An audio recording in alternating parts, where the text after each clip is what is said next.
Bonjour, je vais vous parler d'Angular. C'est une petite introduction qui devrait être assez rapide. Je m'appelle Virginie Bardalès, ça fait 2 ans environ que je travaille sur AngularJS. Il y a déjà 5 ans, j'avais fait une application en jQuery et j'avais dit plus jamais je ne toucherai du front. Puis un jour, il y a quelqu'un qui est venu me voir en disant « Mais t'inquiète pas, maintenant on fait du front comme du back, tu verras, tu seras contente. » Depuis, on m'y a mis, je m'y suis prise. Bon, j'ai un intégrateur qui fait le boulot pour moi à côté pour tout ce qui est styling, mais j'ai beaucoup aimé AngularJS et donc je vous présente un peu qu'est-ce que c'est. Pourquoi est-ce que c'est le champion des SPA? Qu'est-ce que les SPA? C'est les Single Page Applications. Je vais revenir un peu plus dessus parce que ça a été celui qui a eu le plus de notoriété. Il y a 2 ans, on peut dire qu'il y a 3 frameworks différents qui étaient un peu à la page. Il y avait Backbone, il y avait Ember et il y avait Angular. À l'heure actuelle, on peut considérer qu'Angular a gagné le match par rapport à ces 2 concurrents, même si d'autres concurrents sont arrivés dans la course. Donc on va reprendre déjà depuis les bases. Donc la préhistoire, avant les Single Page Apps. Les Single Page Apps, AngularJS, et est-ce qu'AngularJS est magique ou pas? Lorsqu'on était lors de la préhistoire, qu'est-ce qu'on faisait? On ouvrait notre navigateur, on saisissait une URL. Lorsque je saisis une URL dans mon navigateur, qu'est-ce qu'il va faire? Il va faire un appel HTTP vers la ressource en question pour la récupérer, l'interpréter et vous l'afficher. Donc par exemple, si je saisis google.fr, mon navigateur va faire un appel sur l'URL de Google.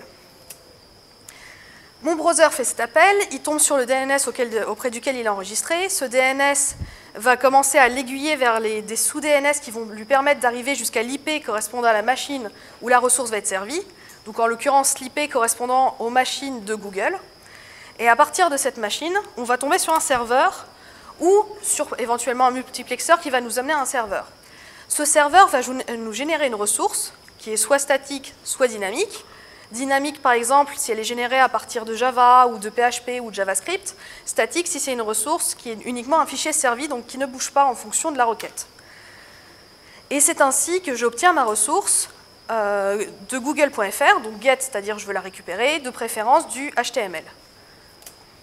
Je reçois du HTML, je reçois une ressource de type HTML avec les différents morceaux qu'on connaît plutôt bien, avec le début HTML, avec la partie head qui ne va pas du tout être affichée, qui va être utilisée par le navigateur pour mettre des données autour, et avec la partie du corps qui, lui, va être interprétée en éléments graphiques. Je suis allée pour faire ça sur la page de Google, je vous déconseille d'aller jeter un coup d'œil, c'est horrible. Il y a du script partout, on n'arrive pas à obtenir ça, donc ça c'est un peu ce que moi j'ai tapé à la main, que je suis supposée pouvoir obtenir. Si je prends uniquement cette ressource HTML, j'obtiens un truc vraiment horrible, illisible. C'est ce qui vous arrive parfois quand vous avez des problèmes de réseau, que vous tombez sur une page où les différentes ressources n'ont pas été correctement générées, vous obtenez ça. Et en fait, pour obtenir quelque chose de mieux, on se rend compte que notre navigateur va faire un certain nombre d'autres appels vers des ressources. Par exemple, vers des ressources d'icônes, vers des ressources JavaScript. Là, en l'occurrence, par exemple, il a accédé au CDN de Google pour obtenir cette ressource statique, ou encore des ressources comme des images, ce qui nous permet d'obtenir la page qu'on connaît bien. Donc au final, cette page a été composée, au bas mot, de 5 appels différents à des ressources.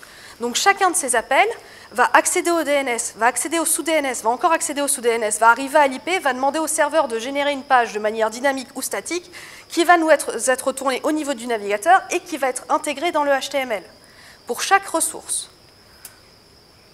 Parce qu'HTML ne suffit pas. À chaque fois, on a besoin de faire des appels vers de nouvelles ressources. On a un certain nombre de balises, comme script, link ou image, qui vont être prises en compte au chargement, qui va aller faire des chargements de ressources dynamiques. D'autres, en fonction des actions de l'utilisateur, qui va aller chercher de nouvelles ressources. Quand je clique sur un A, qui est une encre, je vais accéder à une nouvelle ressource, qui est la prochaine page à laquelle je veux accéder. Et de nouveau, je recommence entièrement tout le cycle pour aller rechercher toutes les ressources correspondantes, aller chercher toutes les sous-ressources. Le form, ça me fait quelque chose un peu plus évolué parce que ça ne fait pas seulement du get, mais encore une fois, j'appuie sur un form, j'ai une nouvelle ressource. Chaque nouvelle ressource fait un nouvel appel vers le serveur, va récupérer la ressource et la traiter au niveau du navigateur. Sur Wikipédia, là je vous donne un petit exemple du nombre de ressources que je vais chercher. Chaque fois que je vais sur une page Wikipédia, je vais rechercher ces ressources. À chaque fois. Je suis sur la page d'accueil de Wikipédia, je vais chercher JavaScript, ah mais c'est marrant, j'ai quasi plus de la moitié de la page qui est exactement la même. Finalement, avec les anciennes applications, avant les single page applications, chaque fois que je faisais un appel, je récupérais le code HTML, le code CSS, le code JavaScript, avec 80% du code qui est exactement le même, parce que j'ai juste la partie centrale qui change. Chaque fois, j'ai énormément de données qui transitent, alors que je les avais déjà stockées lors de ma ressource précédente. Donc en fait, à chaque nouvelle ressource, on fait un nouveau round trip entier, même si 80% du retour est le même. On s'est rendu compte de ça à un moment, et on s'est dit, bon, il faut que j'améliore, parce que je ne peux pas attendre chaque fois 10 secondes pour afficher une nouvelle page. Je ne sais pas si vous vous rappelez, mais avant, quand par exemple on avait des pages avec beaucoup de liens, on utilisait ouvrir dans un nouvel onglet, on ouvrait 5 liens, comme ça le temps que je regarde mon premier lien, j'ai toutes les autres pages qui sont chargées, j'ai plus de temps de chargement. Ça, c'est dû à ces anciennes pages. Donc il y a des systèmes techniques d'amélioration, notamment une gestion du cache. Si mon fichier est exactement le même, je vais utiliser celui qui est en mémoire du navigateur, je ne vais pas aller le rechercher sur le serveur. Et encore, ça va dépendre de la configuration, mais l'inconvénient reste le même. Mon expérience utilisateur est biaisée, je clique sur un lien, j'ai une mauvaise connexion, par exemple sur mobile, je suis obligé d'attendre au bas mot 200 millisecondes, au pire des cas 3 secondes, pour seulement faire soit retour arrière, soit cliquer sur un autre lien. Autre problème, les chargements de données. À l'heure actuelle, ces problématiques, on ne les a plus forcément au niveau de nos PC ou de nos Mac, mais on les a au niveau du mobile. Quoi qu'il arrive, j'ai énormément de données qui transitent sur le réseau. Quand je vois qu'une page me fait 150 appels, je vois la quantité de données inutiles qui me revient chaque fois. Il y a des moyens d'améliorer ça. Et c'est là où sont arrivées les premières single page applications. Revenons sur Wikipédia. Supposons que je fais une gestion de partial, c'est-à-dire je vais avoir un contenu général qui est le layout, et à l'intérieur, je vais pouvoir gérer uniquement sur cette partie les informations que je vais afficher et modifier. Ça veut dire que tout ce qui est autour, je ne vais pas aller le rechercher à chaque fois. Tout ce qui est autour, le JavaScript, les images, je le charge une fois, je ne le rechargerai plus du tout tant que l'utilisateur n'a pas rechargé mon site. Et à partir d'ici, je vais déterminer les interactions. Par exemple, je dis, si je clique sur discussion, je vais avoir tel morceau de page qui va s'apparaître. Si je vais sur historique, je vais avoir tel morceau de page au milieu qui va apparaître. Je n'ai plus qu'à définir qu'est-ce que je veux au centre, finalement. Donc je ne mets à jour que l'essentiel des données. Ce qui va faire que mes échanges vont s'arrêter globalement à récupérer uniquement les vraies informations, les vraies données que je veux afficher. Je n'ai plus de transition inutile, de fichiers d'images qui reviennent, de fichiers de style qui reviennent. J'ai uniquement la donnée essentielle qui va bouger d'une page à l'autre. Tout ça, c'est possible grâce à l'implémentation par les navigateurs de HTTP de XML HTTP Request, qui va nous permettre d'envoyer une requête vers un serveur sans avoir à modifier l'ensemble de la page, et grâce à JavaScript. Avec JavaScript, il y a des events qui sont sur les différents champs, notamment sur les balises A, notamment sur les inputs, et je vais pouvoir, sur un tag HTML, en fonction des events qu'il va me renvoyer, binder un listener, donc attacher un comportement spécifique sur lequel je veux qu'il y ait une interaction. Je vais dire à chaque fois, sur telle interaction, je veux que ce soit ça qui arrive. Par exemple, sur un input type text, l'interaction typique, c'est un key up. Lorsque l'utilisateur a saisi une touche et relève le doigt, je veux à n'importe quel instant T savoir exactement ce qu'il y a dans mon input. Autre exemple, quand je clique sur un bouton, je veux que ça fasse un comportement particulier. Ou encore, autre exemple, sur un div, je vais modifier l'inner text pour modifier ce qui est affiché finalement dans mon div. Au début, dans les premières single page apps, on faisait ça avec jQuery. Parce que jQuery a mis en place déjà de la manipulation de DOM, donc la modification du DOM et le fait de pouvoir ajouter des listeners à la volée, et a mis aussi en place un helper qui s'appelle $Ajax qui permet d'utiliser HTTP request, XML HTTP request plus facilement. Ce qui me permet d'échanger notamment du JSON, qui est du JavaScript Object Notation, qui est une notation texte pour échanger des objets qui reviennent en JavaScript. Je n'ai pas besoin de parser spécifiquement, c'est très fluide entre JavaScript et JSON. Sauf que jQuery, c'était immonde à utiliser. C'était vraiment immonde.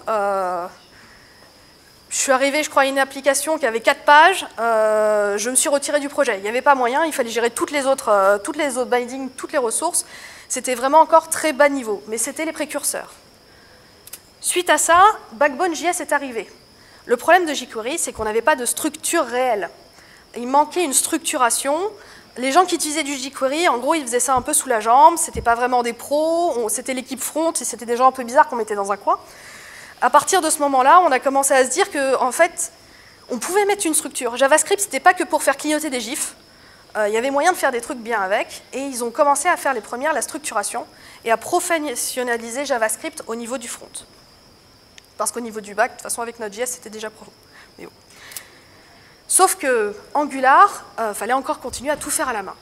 Puis un jour, il y a quelqu'un qui arrivait avec une super idée. Comme on l'a vu, 90% des bindings sont toujours les mêmes. Sur un input, onKeyUp, automatique. Sur un bouton, onClick. Sur un A, onClick, systématique. Presque tout le temps, je fais toujours les mêmes interactions avec mes éléments. Donc je veux traiter 90% de ces cas de binding super facilement. Et Google a créé AngularJS. Créé par Google en 2009, il a une approche composant. Il enrichit les balises HTML natives à l'aide de jQuery ou jQuery, de manière à faciliter ces cas de binding. Je vais, en une seule ligne, pouvoir dire « je veux que lorsque je clique sur un bouton, qu'une pop-up s'affiche » ou « je veux que lorsque je clique sur un bouton, tel élément il devienne jaune ». Ça devient extrêmement facile. Pour déterminer quelles sont les balises qui vont être enrichies par Angular, on a une balise ng-app. ng, c'est le diminutif d'Angular. Je ne sais pas pourquoi ils n'ont pas choisi ANG, mais bon. Tout ce qui commence par ng correspond au monde d'Angular. Et donc, on commence par une balise app pour commencer à dire « voici tout le domaine de mon DOM où je vais donner la main à Angular ». Les balises qu'il enrichit, les balises input. Maintenant, je vais très facilement récupérer la valeur qui se trouve dans mon input sans avoir à me binder moi-même sur le onKeyUp. Ça va être automatique. Le form, je veux déterminer à l'intérieur d'un form, à partir de tous les inputs, tous les textes, tous les éléments de form, si mon form est valide ou non. Mais sur les ng-click, je vais pouvoir ajouter un ng-click très facilement pour dire au moment d'un clic, je veux que tu fasses telle action. Select, pareil que dans les inputs. Button, pareil que dans le A. Et en plus, Angular nous amène 3 balises très intéressantes, enfin 3 sous-balises, 3 attributs, qui sont ngBind. Je vais donner une expression, en gros une variable JavaScript, et je veux que ce soit bindé, donc que ce soit mis dans tel élément. Je veux que tel élément, à tout instant, contienne la valeur de cette variable. ngModel, c'est ce que j'avais dit sur input et select. Je veux qu'à n'importe quel moment, ce qui se trouve à l'intérieur de cet élément de forme soit à l'intérieur de cette variable JavaScript. Et ngInclude qui permet de faire l'intégration de partial. Dans mon layout global, je veux intégrer tel morceau de HTML. Je ne l'écris pas, tu vas me le chercher, tu vas me le compiler, tu vas faire tout ce qu'il faut. Je veux juste que telle partie soit intégrée. C'est une approche composant. Exemple.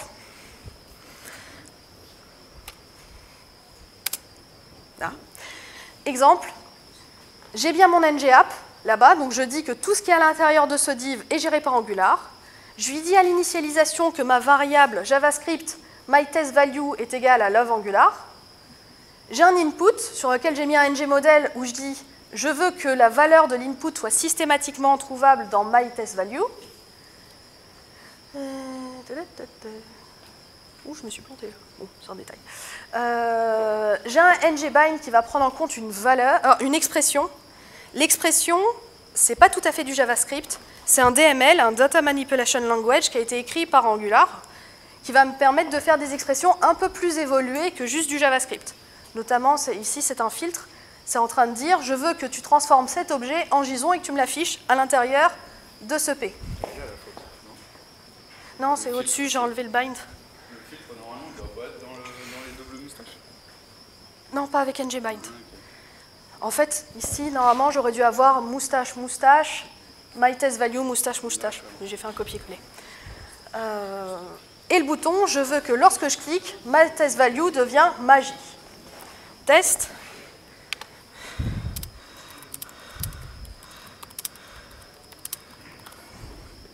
Vous voyez, en temps réel, il y a uniquement ce code.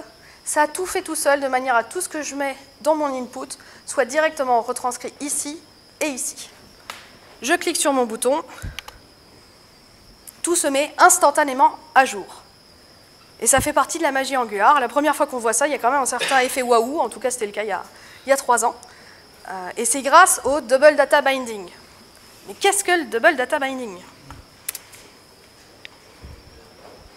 Bon, je vous montrerai un peu plus le Double Data Binding. Qu'est-ce que c'est? C'est le fait de dire, mon input met à jour mon modèle redescend automatiquement dans la vue. C'est aussi simple que ça. Mon input, qui est de ma vue, met à jour mon modèle, myTestValue, et myTestValue va automatiquement redescendre dans la vue qui est sur mon modèle. Double Data Binding. Je n'ai pas besoin de me charger de faire redescendre la donnée dans un sens ou dans l'autre, ou remonter dans l'autre. Donc, avantage d'Angular, le Double Data Binding. Je peux déclarer mes propres balises des comportements.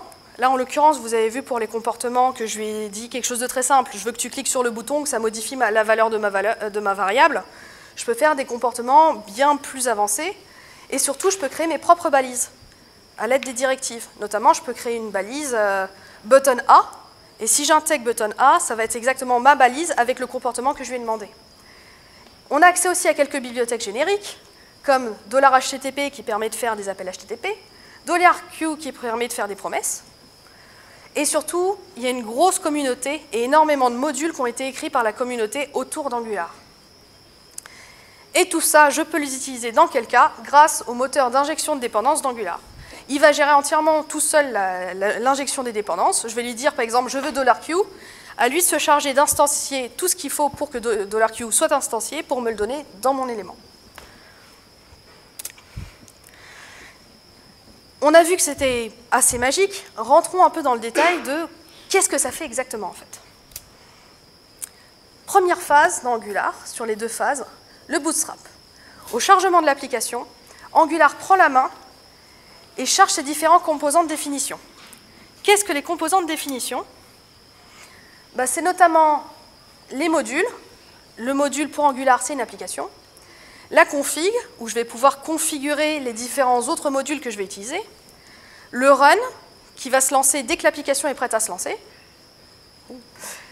Les provider factory service constant value. C'est un service que je vais pouvoir injecter avec un comportement qui est totalement dissocié de la vue. Je vais pouvoir mettre dans mon service, par exemple, quelque chose qui va être transverse à l'application, une gestion de pop-up, mon modèle. Je vais le retrouver dans les services. Le contrôleur, c'est lié à la vue. C'est l'élément qui va nous permettre de lier des choses des services vers la vue, tout bêtement, et de rajouter des comportements. Les filtres, qui vont être utilisés au niveau de la vue pour transformer la donnée, et les directives qui vont me permettre, en Angular avancé, comme on dit, de faire des éléments custom, de faire mes propres éléments que je pourrais réutiliser dans une sorte de bibliothèque.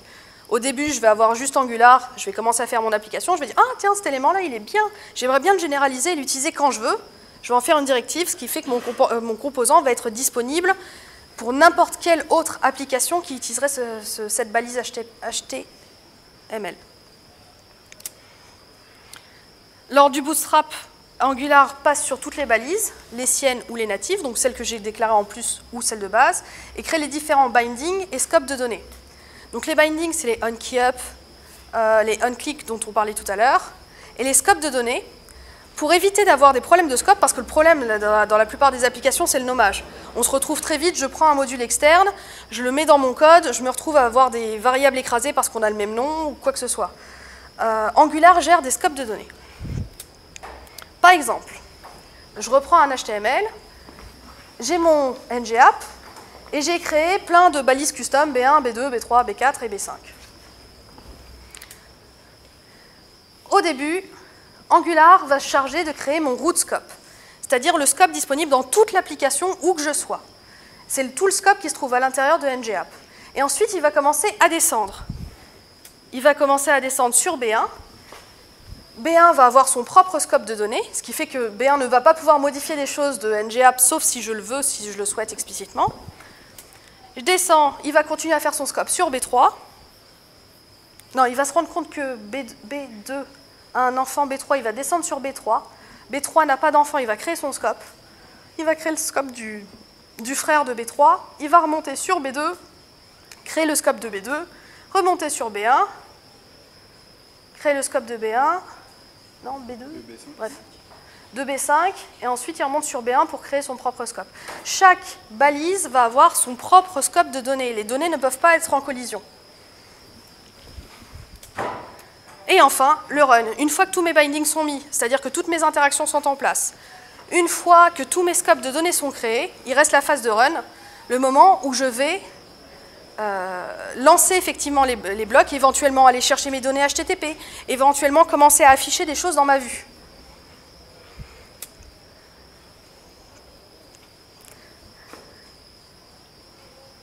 Tiens, j'ai pas mis le code. Bon. Maintenant, le double data binding. Donc là, il y a eu toute la phase de Bootstrap. Il y a eu toute la phase de Bootstrap. J'obtiens un code fonctionnel. On l'a vu tout à l'heure, je peux mettre des choses ici. Ça va se répercuter. Et comment ça marche le data binding? Je lui dis, quand je modifie l'input, vu que ça, c'est directement bindé sur l'input, tu modifies automatiquement ça. Et je lui ai dit également,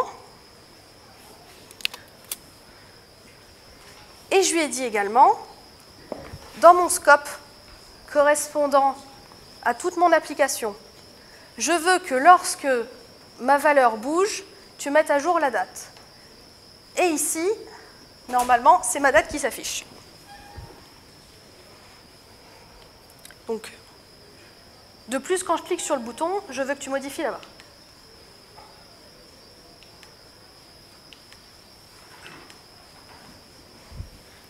Tout ça n'est pas magique, tout ça est fait grâce au cycle de digest. Sur mon input, je fais un key up. Ça met à jour my test value, one-way data binding. Tous les watchers, donc tout ce qui va écouter my test value, et même les autres, tout ce qui se trouve dans le scope qui est bindé, va vérifier est-ce que la valeur a changé ou pas. Si la valeur a changé, on va lancer l'expression correspondante. Donc on va mettre à jour le nouveau myTestValue. Et comme j'ai aussi un watcher sur myTestValue, je vais aussi également appliquer ce qui se trouve ici, c'est-à-dire que je vais changer myDate. Et à ce moment-là, je vais refaire une boucle pour aller vérifier de nouveau tous les watchers, de manière à vérifier quels sont les watchers qui sont sur myDate. Et je vais mettre à jour tous les myDate. Donc, si je reviens ici, je modifie l'input, je vérifie tout ce qui est bindé sur myTestValue, donc il y a cette expression, et il y a ici un scope.watch sur myTestValue. Je modifie myTestValue, sauf que myDate a changé. Je revérifie quelles sont les expressions qui sont sur myDate. Il n'y a aucune expression sur myDate. Je finis l'affichage. Chaque fois que je fais une interaction, j'ai toute une boucle de digest qui va se mettre en place de manière à mettre à jour l'ensemble de ma page en fonction des différentes interactions que j'ai finalement configurées.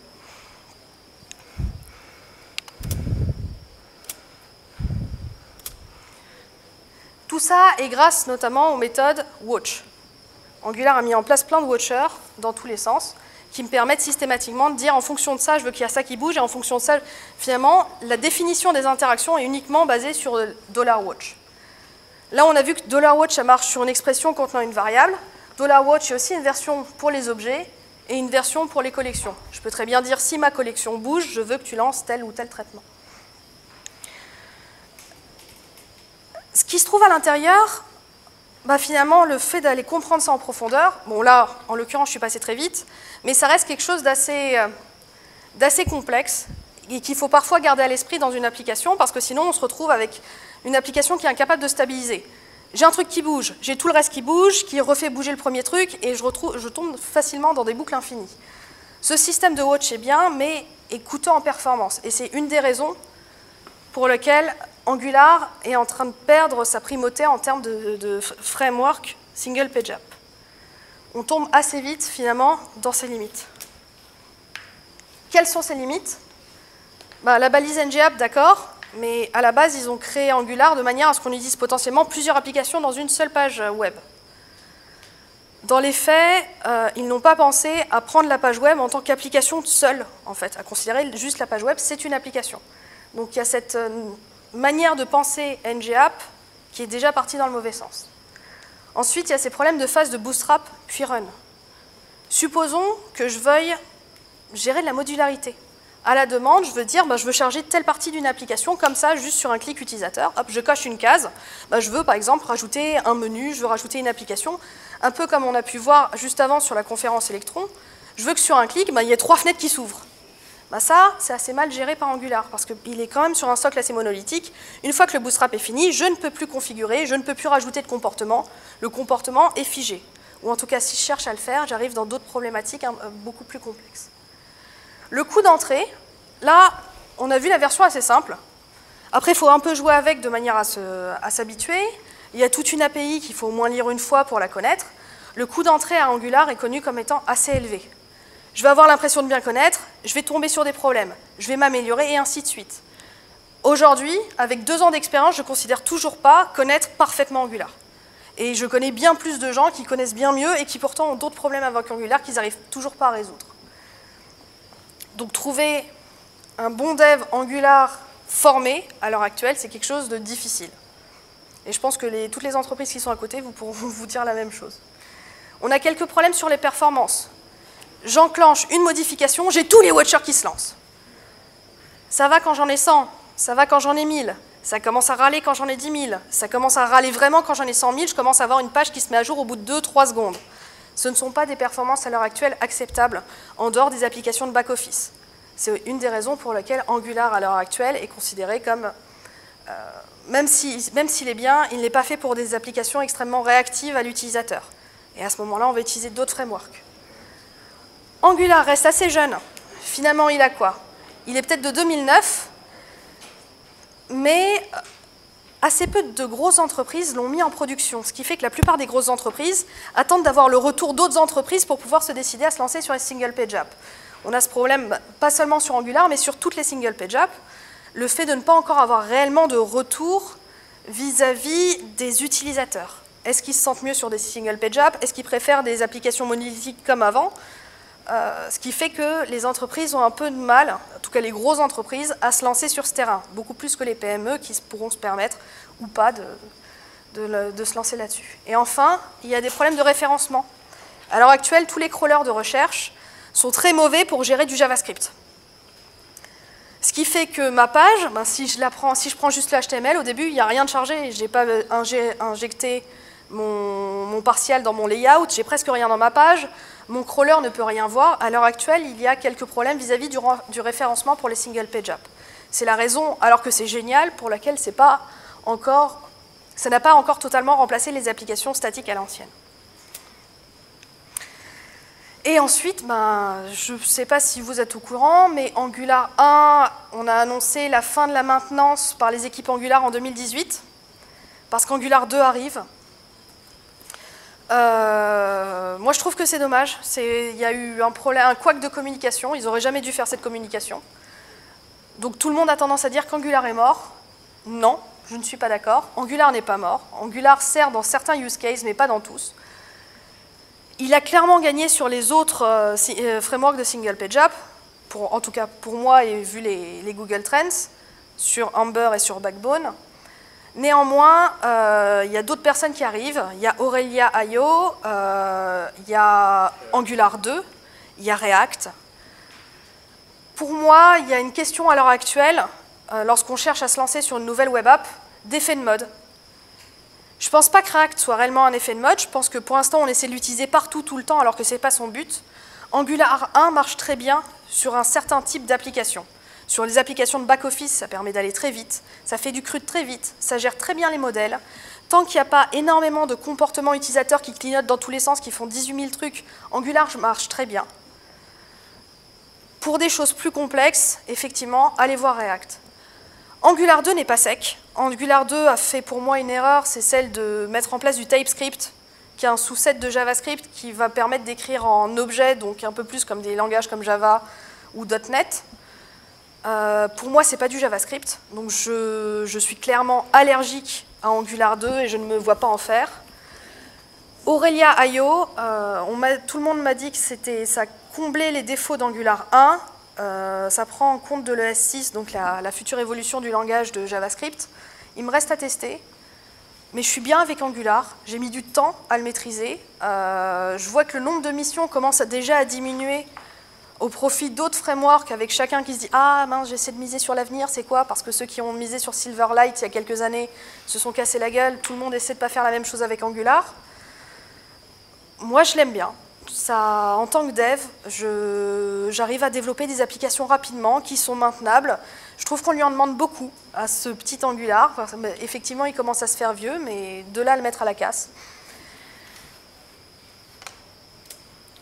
Donc voilà mon ressenti sur Angular. J'espère vous avoir montré une petite démonstration, une petite ouverture sur ce monde. Et si vous avez des questions, n'hésitez pas.